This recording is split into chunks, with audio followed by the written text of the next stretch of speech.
cadrer les propos de cette table ronde numérique, je vous propose donc de sortir un peu des frontières de la France.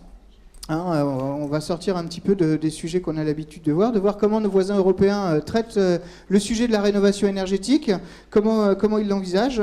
Nous accueillons aujourd'hui Bruno Renders. Donc vous êtes administrateur délégué du pôle d'innovation Neobilt, c'est l'équivalent d'un pôle de compétitivité au Luxembourg. Donc moi ce que j'aurais souhaité, c'est que vous nous fassiez partager un petit peu le regard que vous portez sur la rénovation énergétique au-delà des frontières françaises, si c'est le même que chez nous. Comment ça marche chez vous ? Bonjour à toutes et à tous. Ça marche un petit peu, je dirais, comme ça marche en France. Ça veut dire que la rénovation est aujourd'hui peut-être un peu la rénovation énergétique s'entend un peu le parent pauvre dans le domaine de la construction. Il faut savoir que le Luxembourg est c'est à l'échelle d'une ville moyenne française, le pays, donc il faut aussi remettre ça dans son contexte. Le Luxembourg, pour ceux qui ne savent pas, c'est 550 000 habitants, et le secteur de la construction est le deuxième secteur d'activité après le secteur financier, dont on parle malheureusement un petit peu trop ces derniers temps, et sur lequel je ne vais évidemment pas me prolonger. Voilà. Ce que je voulais vous dire, c'est que le Luxembourg est un pays où il y a plus de 70% des habitats sont aux mains des propriétaires. Et donc c'est un fait, ça a été cité juste avant moi, c'est aussi une réalité pour la Picardie et la Belgique, c'est à peu près pareil. Et donc ça veut dire qu'il faut arriver à sensibiliser les gens. Et c'est un pays où le bâti est le foncier, la maison fait partie de la qualité, c'est culturel, ça fait partie de la qualité de la vie, et donc les gens sont très attachés à ça. Alors, c'est pas pour autant qu'ils sont attachés à ça qu'ils rénovent facilement, pour répondre à votre question, d'autant plus que Luxembourg est un pays dans lequel on a décidé qu'à partir du 1er janvier, là, qui arrive tout de suite, toutes les habitations résidentielles neuves, collectives et individuelles seront de type basse énergie, c'est-à-dire en termes de performance assez proche de la maison passive version française, et à partir de 2017, c'est-à-dire dans 2 ans, tout sera maison passive, c'est-à-dire proche de la maison passive allemande, puisqu'on est effectivement impacté fort par la culture technique allemande et par la culture gastronomique française. Donc on a choisi le meilleur des deux mondes, si vous voulez, en gros. Et donc ça fait partie des choses qui sont compliquées à mettre en œuvre, et je pense que vous l'avez déjà dit, la rénovation est un sujet, ça a été dit par les intervenants, est un sujet difficile. Et donc ce qu'on observe, c'est que depuis maintenant 5 ans, depuis à peu près 5 ans, on est en phase avec le bâtiment, ce que vous appelez le bâtiment BBC, donc la maison basse énergie. Et donc il y a une grosse mobilisation du secteur pour former les gens, parce que sans ça, ça ne marche pas, pour les informer, pour les sensibiliser. Et en fait, c'est le marché qui fait... Quand vous dites former les gens, c'est la filière, les bâtisseurs, enfin les entreprises. Tout à fait, les entreprises, les opérateurs d'exécution, toutes les entreprises d'exécution. Et ce qui est fait, en fait, la particularité du Luxembourg, c'est on a la même chose qu'en France, ce que vous appelez le DPE, chez nous, ça s'appelle le CPE. Mais c'est en fait ça qui a conditionné beaucoup... On a aussi le CPE, Oui, non, c'est aussi ça qui a conditionné beaucoup le marché. Donc les gens se sont dit, pourquoi est-ce que je vais aller mettre de l'argent alors que le bâti est très cher, de l'ordre à Luxembourgville, au Kirchberg, là où il y a l'institution européenne, c'est 10 000 € le mètre carré, donc ça vous donne une idée. Donc tout de suite, on réfléchit à 2 fois avant d'investir. Et donc pourquoi je vais acheter du classe D ou du classe C alors qu'à la résidence à côté, je peux prendre du classe B. Donc en fait, le marché a été conditionné par l'implantation du DPE version luxembourgeoise, et aujourd'hui conditionné par les objectifs réglementaires qui sont maison passive. Et donc vous avez les grands opérateurs, promoteurs immobiliers, mais aussi publics, se sont évidemment lancés dans le classe A. Et aujourd'hui, vous avez des grands promoteurs qui ne font déjà plus que de la résidence passive, aujourd'hui. Simplement parce que le marché a été conditionné par la réglementation, mais aussi par le fait que comme c'est assez cher, forcément, les gens préfèrent avoir le top du top pour le même prix, évidemment. Alors vous parlez de formation des professionnels, mais quand on a préparé un petit peu cet échange, vous m'avez parlé de l'usager, et qu'il fallait aussi justement le remettre au centre de la démarche.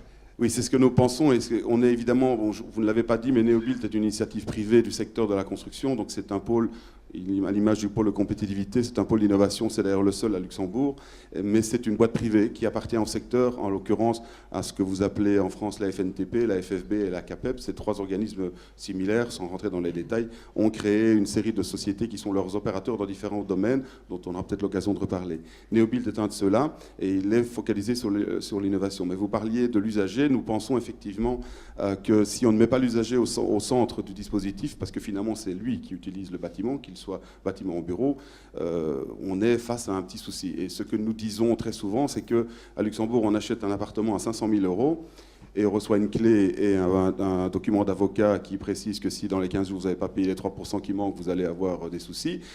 Et quand vous allez acheter une Dacia, vous avez un mode d'emploi de 150 pages en 18 langues. Et donc on se dit, il y a peut-être un truc à faire pour essayer d'avoir, non peut-être pas le mode d'emploi en 18 langues, même si à Luxembourgville, il y a 155 nationalités qui habitent, donc ça fait partie aussi des petits trucs intéressants.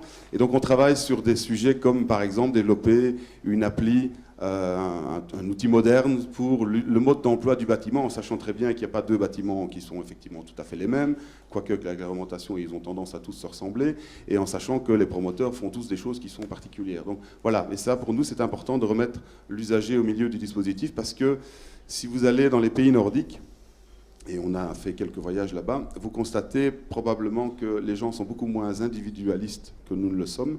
Et Luxembourg est un pays avec une haute qualité de vie, mais où l'individualisme est aussi une réalité. Donc, et vous allez par exemple à Copenhague, vous allez voir de l'habitat durable groupé, et vous voyez que les gens sont capables de vivre autrement, d'une autre façon, en partageant d'autres choses que ce que nous sommes, peut-être nous, et je pense qu'à Paris c'est pareil, capables de faire. Donc il y a un travail à faire, et je sors d'une conférence que nous avons organisée hier, la grande conférence annuelle sur les Smart Cities, qui s'appelle Living City, et donc le sujet c'était la connectivité et l'usager.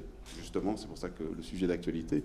Et je pense que dans le domaine des nouvelles technologies, l'usager a une importance grandissante à prendre, même s'il n'en a pas conscience. Et pensez à vos enfants et demandez-vous comment ils vont gérer la chaudière de leur maison, pour autant qu'ils en aient encore une, dans 20 ans. Et j'imagine qu'ils seront en train de le faire avec leur smartphone. Il y a des opérateurs à côté de moi qui vous en diront bien plus, mais on partage effectivement cette tendance, même si la régulation des bâtiments est un sujet difficile. Et contrairement à ce qu'on croit, et si vous allez à Copenhague, vous verrez qu'à Copenhague, on bannit les panneaux solaires individuels sur des maisons, on bannit les chaudières individuelles et on met tout sur le collectif parce que c'est ce qui est le plus efficace. Entre le faire, ça fait 30 ans qu'ils le font, et l'imposer aujourd'hui, c'est peut-être... Il y a un petit saut culturel en France sur le sujet. Mais, à Luxembourg aussi. Bon.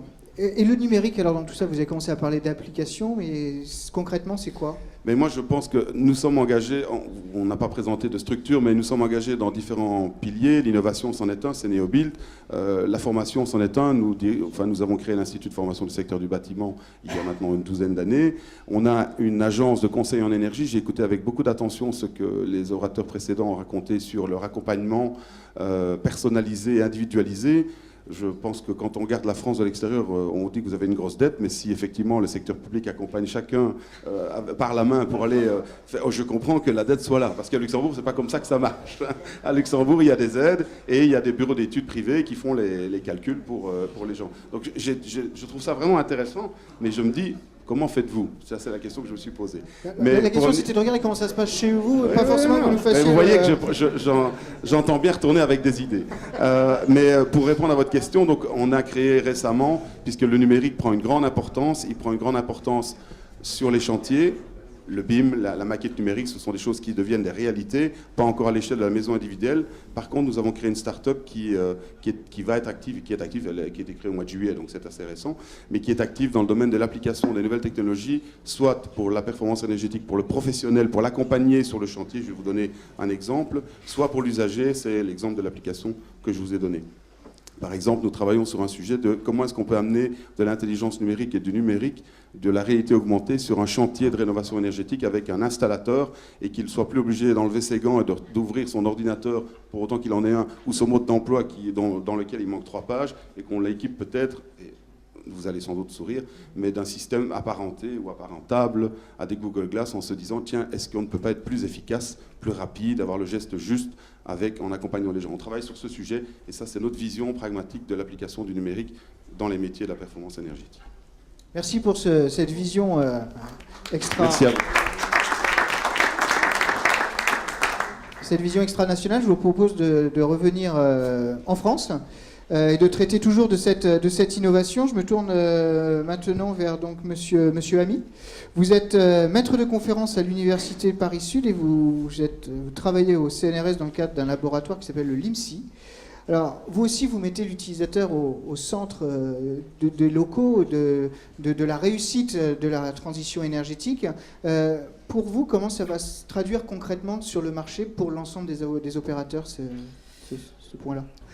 Alors, pour parler de cette problématique, je vais vous parler d'un projet qui vient tout juste de commencer. Il s'agit d'une collaboration de recherche entre RPE, qui est présente à ce forum, qui est spécialiste dans l'optimisation énergétique pour le réaménagement de logements. Et donc mon laboratoire, le LIMSI CNRS, donc un laboratoire qui travaille à la fois sur des problématiques d'énergie, mais également d'interface et d'interaction homme-machine.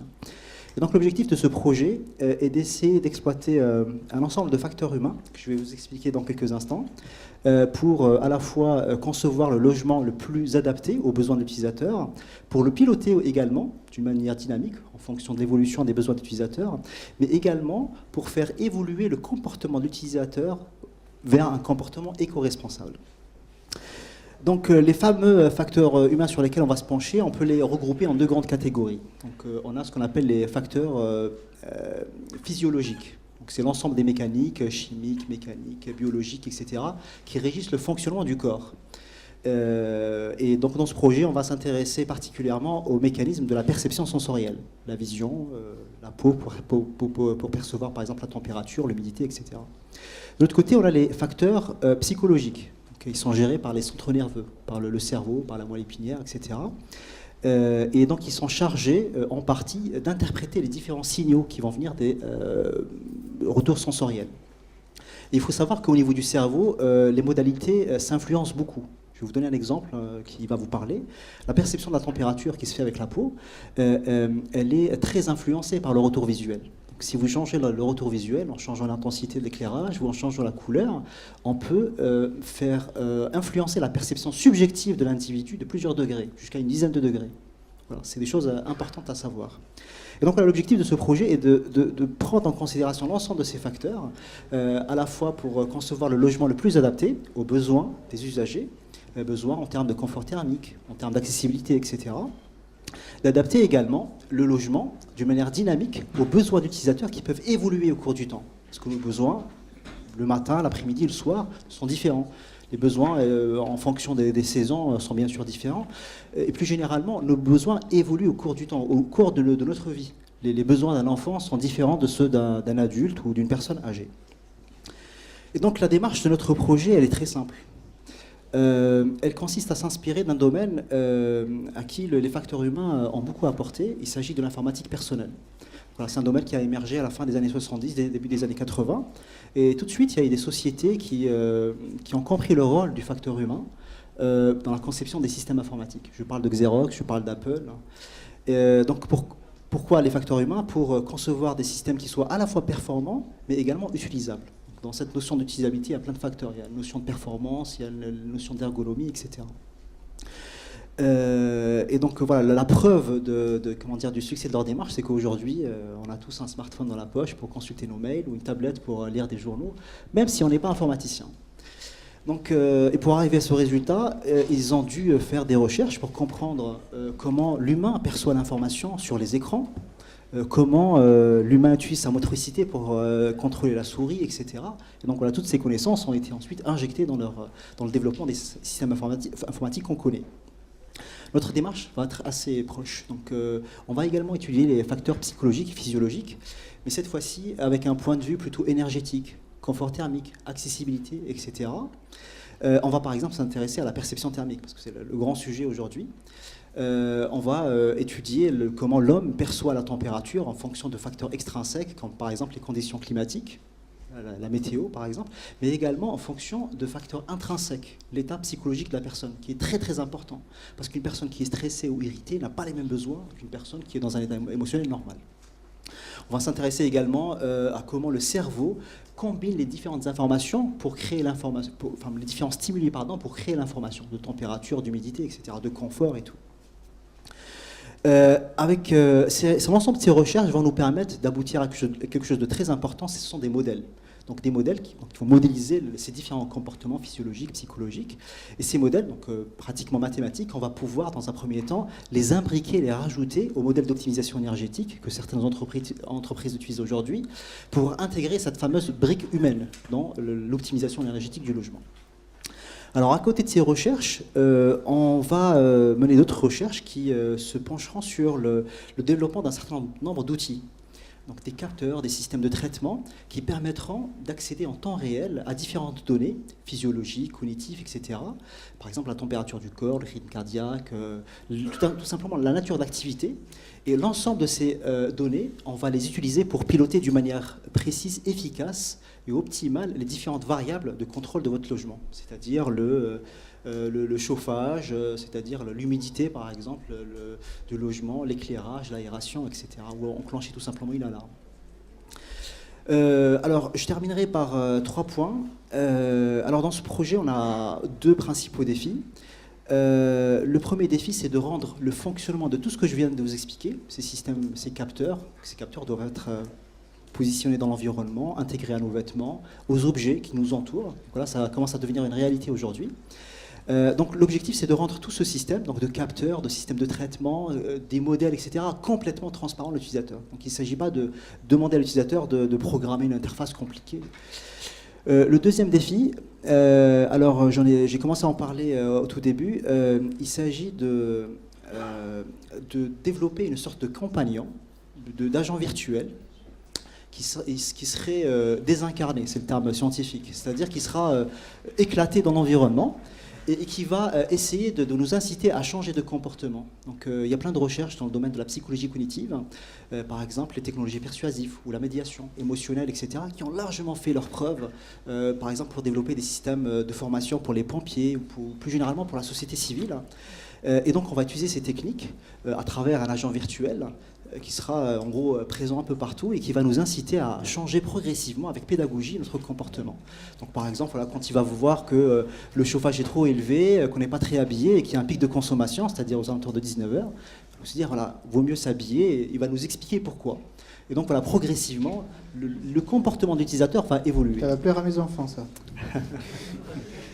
Alors je terminerai juste avec un dernier point. Donc ce projet qui se fait avec RPE se fait dans le cadre d'un un plus large contexte. Il s'agit d'un club qui va être créé prochainement, ou qui s'est créé. Il s'agit du club améliorer son bien-être et valoriser son patrimoine. Et donc voilà, on espère qu'un maximum de participants industriels rejoindront ce projet pour qu'on puisse profiter également de leur expérience, parce que tout à l'heure j'ai discuté avec des collègues, enfin avec des participants au forum, et je trouve qu'il y a pas mal de complémentarité à la fois sur le plan expérimental en termes de retour d'expérience, et nous de notre côté en termes de démarches scientifiques et expérimentales. Donc voilà. Merci pour ce témoignage connecté, du coup.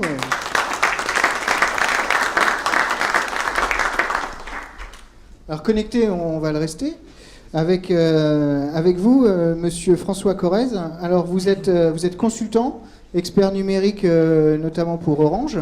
Et alors la logique du connecté, pour vous, c'est certainement naturel. Ce que vous venez d'entendre, ça vous étonne pas. Moi, ça me pose encore question. Maintenant que je sais que mon chien va parler, pas de souci.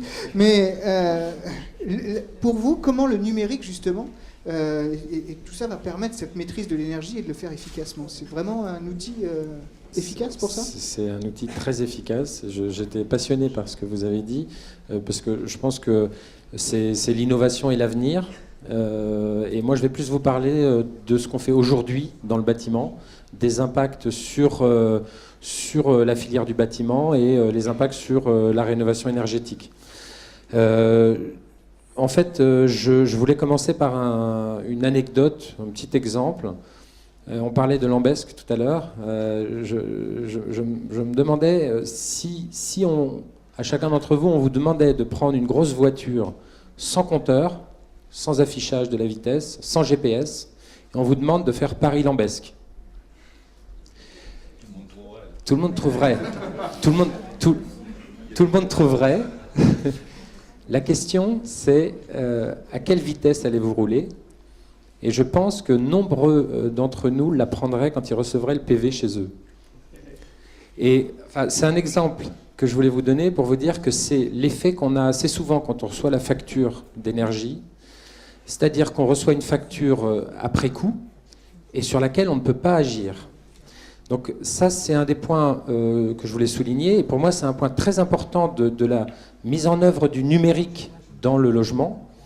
Et c'est la première étape du numérique qui est mesurer la consommation et donner l'information aux gens qui habitent dans le logement. Donc c'est dans la réglementation thermique 2012, il y a eu cette disposition qui a été introduite dans le logement neuf. Et on voit du coup que de nombreux industriels ont développé des solutions simples pour mesurer la consommation et l'afficher dans le logement. Et notamment, il y a une étude de l'ADEME qui a montré que quand les occupants ont l'information en temps réel de leur consommation, ils agissent. Et donc, on constate une baisse de la consommation de l'ordre de 10%, ne serait-ce que parce qu'on a cette information de consommation.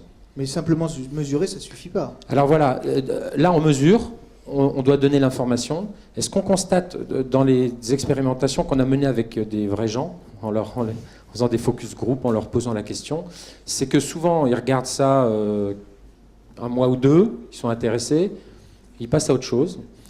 Donc il y a l'étape d'après, c'est informer, communiquer en fait autour de ces consommations. Donc on a un besoin important de remonter ces informations sur le cloud, donc sur Internet, pour pouvoir les utiliser, ces informations. Alors d'une part, on peut les utiliser très simplement pour les gens qui habitent dans les logements, en faisant des applis, parce qu'on parlait tout à l'heure du smartphone, hein, donc je ferai un aparté là-dessus. Hein. Pourquoi est-ce qu'on voit arriver ces usages de plus en plus? Pourquoi un acteur comme Orange s'investit dans la domotique? Pourquoi est-ce que Google est en train d'arriver? Apple arrive également. On voit bien que c'est la relation directe avec le client, et notamment qui est apportée grâce à ce smartphone.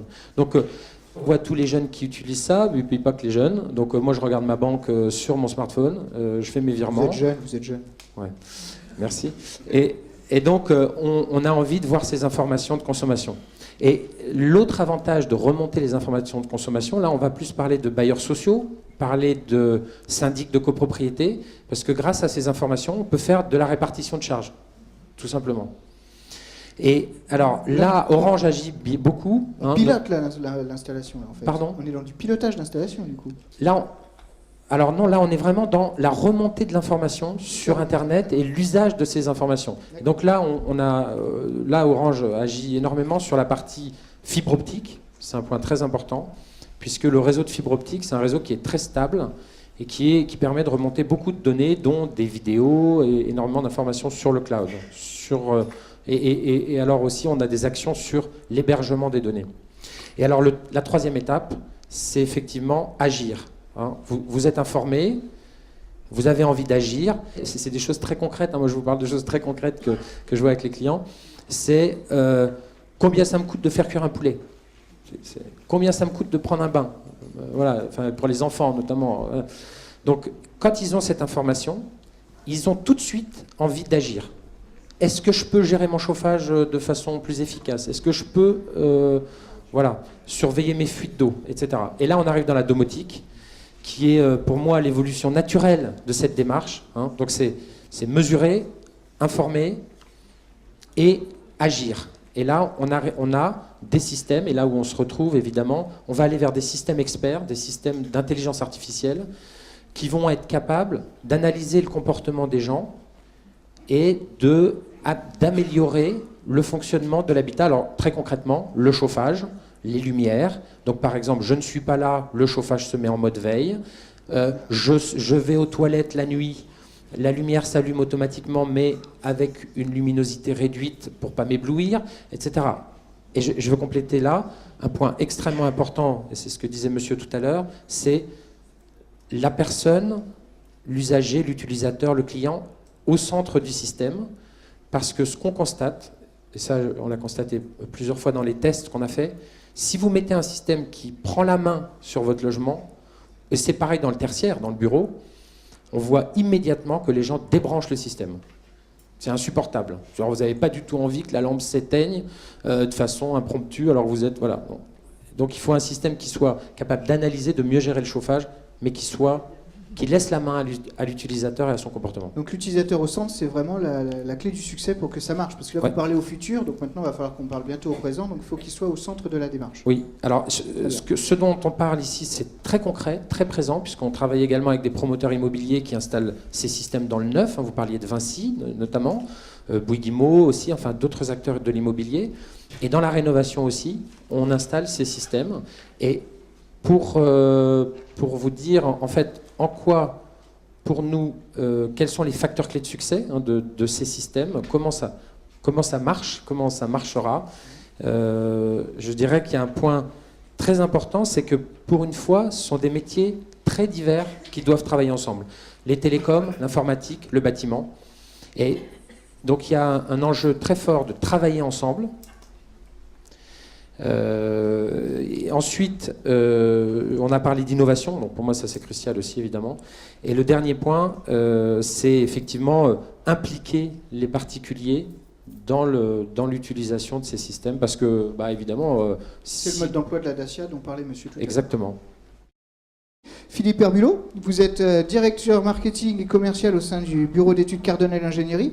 Alors, des outils numériques, vous en développez plusieurs à destination des professionnels du bâtiment. Est-ce que vous pouvez nous faire un premier retour d'expérience sur ce sujet et surtout nous expliciter quelles sont les conditions de réussite de l'usage de ces outils? Oui, tout à fait. Bonjour à tous déjà. Donc en fait, Cardinal Ingénierie, nous utilisons à la fois des outils pour concevoir et construire des logements, des bâtiments, mais nous avons été également missionnés, entre autres par la CAPEB, dans la démarche de l'éco-artisanat, de développer un outil numérique qui permette aux professionnels d'appréhender en fait la rénovation énergétique.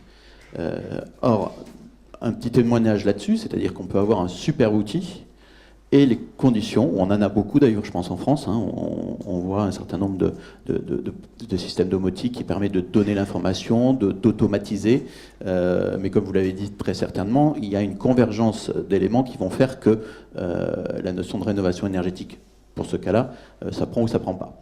Donc, globalement, nous, quand nous avons travaillé sur la démarche de développer un outil, on s'est aperçu que, déjà, le contexte, les professionnels étaient organisés par métier. Donc, comment arriver à faire comprendre à des professionnels de l'intérêt d'aller vers l'offre globale, alors que, moi, je suis chauffagiste, je suis dans l'isolation, et j'ai du mal à appréhender tout cela. Donc c'est clair que à travers l'offre éco-artisan, la CAPEB a sensibilisé les acteurs en leur disant vous êtes aujourd'hui chauffagiste, il va falloir que vous appréhendiez globalement l'offre globale et que vous travaillez ensemble avec d'autres corps de métier sur une plateforme commune où vous puissiez éventuellement mettre en cohérence votre projet. Et c'est un petit peu comme ça que Baticube a été créé. L'autre aspect, c'est qu'on s'aperçoit aussi que le professionnel, quand on l'a rencontré, nous disait oui, mais l'évaluation thermique, l'offre globale, le client ne nous le demande pas.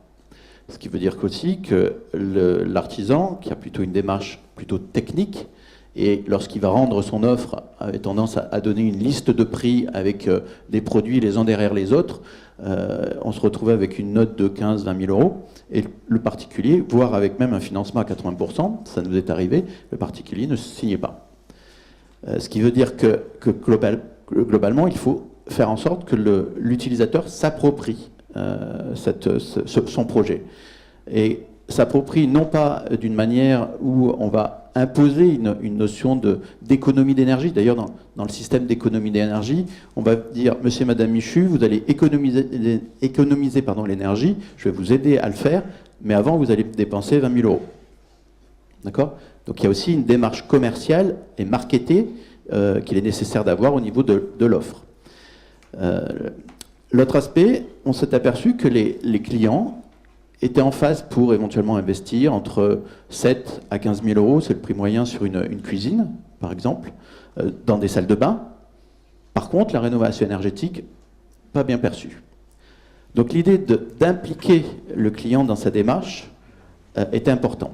Bref, Baticube aujourd'hui, c'est un outil qui permet à la fois de faire un état de l'existant, de faire comprendre à l'ensemble des professionnels qui vont intervenir sur le chantier la cohérence et la pertinence économique de proposer un certain nombre de bouquets de travaux, de faire en sorte que le particulier puisse s'approprier son offre, puisqu'en fait, on va lui proposer en fait un certain nombre d'états projetés, l'état initial, qui est ni plus ni moins que le besoin du client, primaire, je vais le dire comme cela, parce que le client, on ne va pas l'aborder forcément que sur l'économie d'énergie, on va l'aborder sur la notion de rénovation.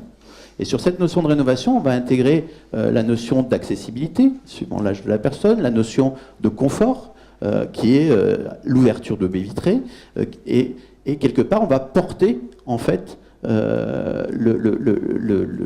enfin, impliquer le client par rapport à cette offre.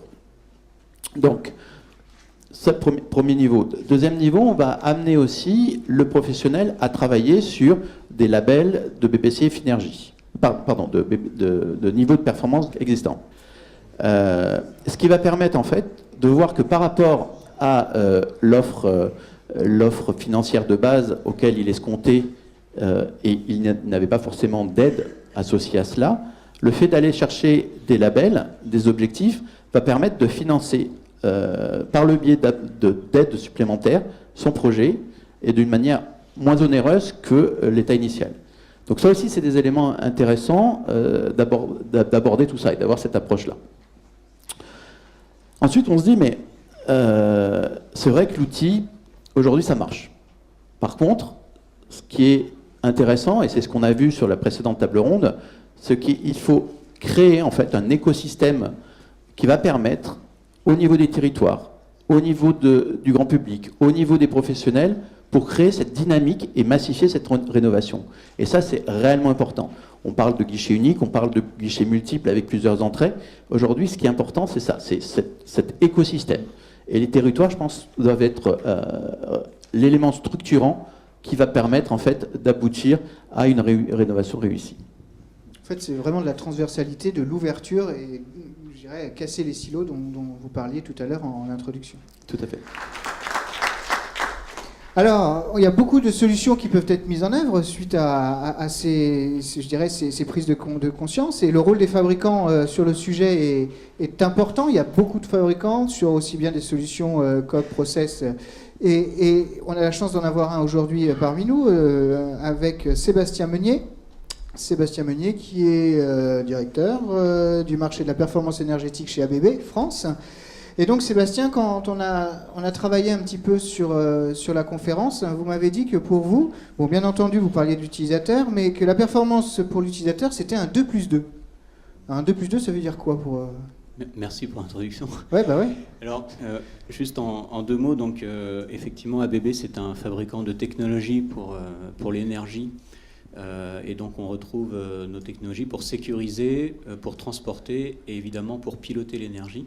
Donc les fameux systèmes qui ont été décrits juste avant, notamment par mon collègue d'Orange. Donc ABB est un des fabricants mondiaux dans le domaine. Donc on se caractérise par 8000 chercheurs qui travaillent dans ces domaines autour de l'énergie. Dans plus de 100 pays. Donc je vous parlerai tout à l'heure d'un retour d'expérience à l'international. On intervient dans plus de 40 démonstrateurs sur ce qu'on appelle la thématique générale des smart grids.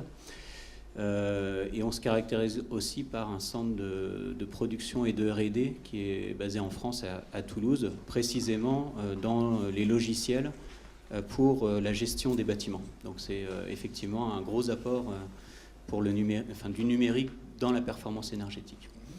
Alors le 2+2 c'est quoi ? C'est que, on l'a bien compris, pour avoir une performance énergétique, il faut un bâtiment et des équipements qui ont le meilleur rendement possible, c'est assez évident.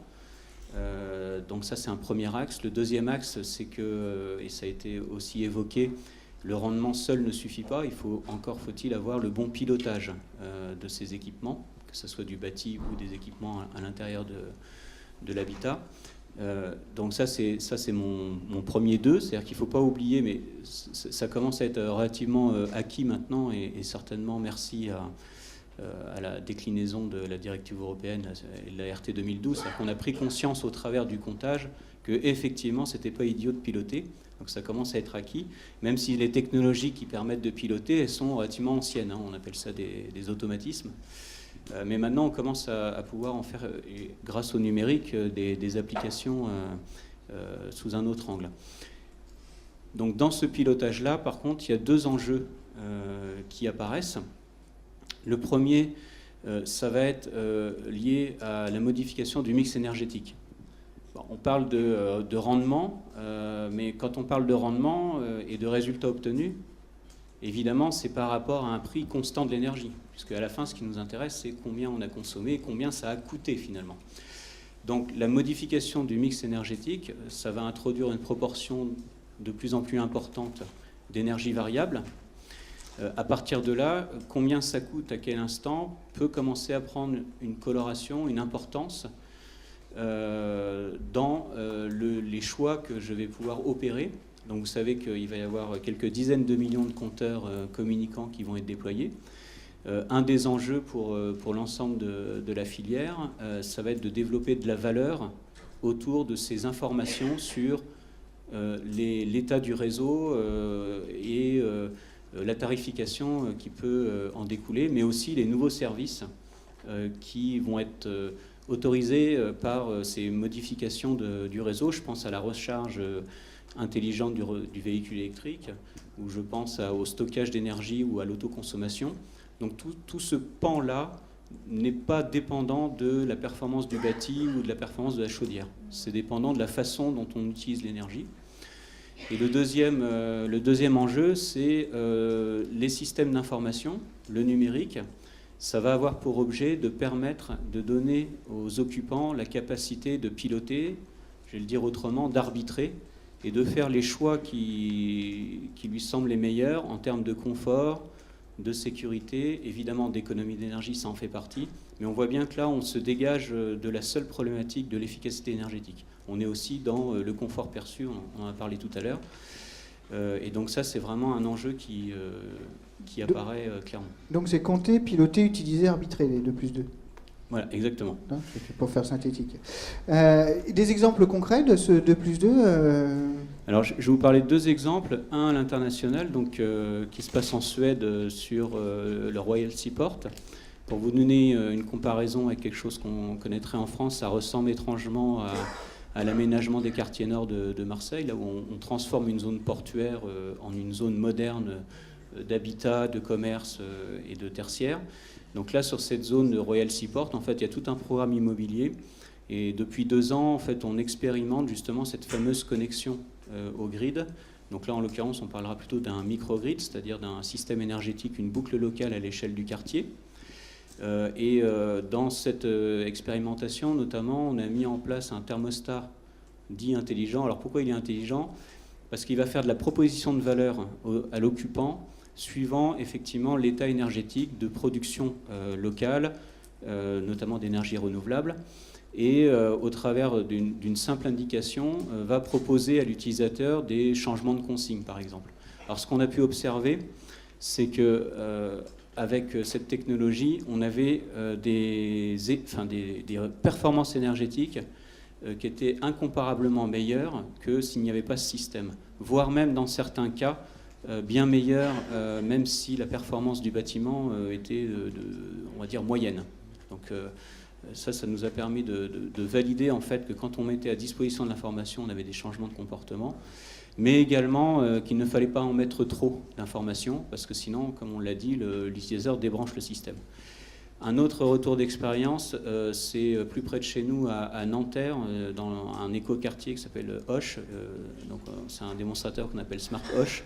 Là, le sujet, c'est plus d'impliquer les occupants dans du résidentiel collectif et plutôt social, pour leur donner une information sur eau, gaz et électricité par rapport à la moyenne de consommation, non pas théorique, non pas fait dans un bureau avec des règles de calcul savantes, mais plutôt par rapport à ce qui se passe vraiment avec leurs voisins.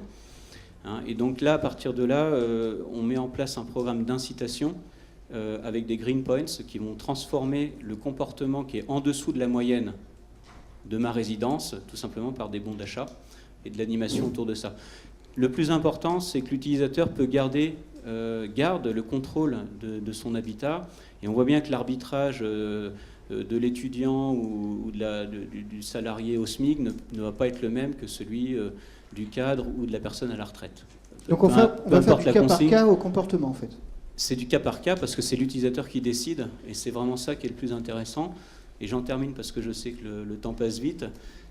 Tout ça vient en complément des automatismes qu'on connaît déjà et on a des retours d'expérience très clairs depuis maintenant je dirais plutôt des dizaines d'années sur les économies à 2 chiffres qu'on a quand on contrôle l'éclairage, on contrôle le chauffage. Et puis en matière de numérique, je terminerai par un dernier exemple qui est typiquement adapté. On dit la rénovation énergétique, c'est hyper cher. Alors à partir de 150 €, vous pouvez mettre en place une nouvelle technologie sans pile, sans fil, donc qui s'appelle Enocean. Et avec ça, quand vous ouvrez la fenêtre, le chauffage électrique se coupe. Quand vous la refermez, on en parlera tout à l'heure. Bon voilà, donc vous voyez, c'est pas forcément des milliards, ça peut être tout simplement un petit dispositif intelligent pour favoriser les économies d'énergie. Merci Sébastien pour ce retour d'expérience concret.